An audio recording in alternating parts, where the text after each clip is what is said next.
You are looking at Julian's pronunciation guide, where we look at how to pronounce better some of the most mispronounced words in the world, like this other curious word. But how do you say what you're looking for today? Let's learn how to pronounce these phrases. If you want to pronounce and spell every word in the sentence, you can say would not have. Would not have.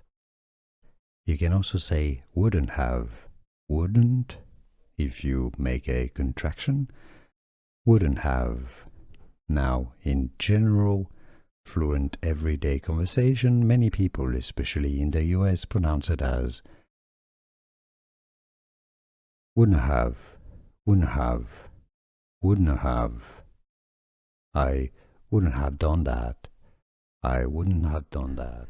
Here are more videos on how to pronounce more confusing words and names too many mispronounced. Like this video if you found it useful. I appreciate your support. I'll see you soon and thanks for watching.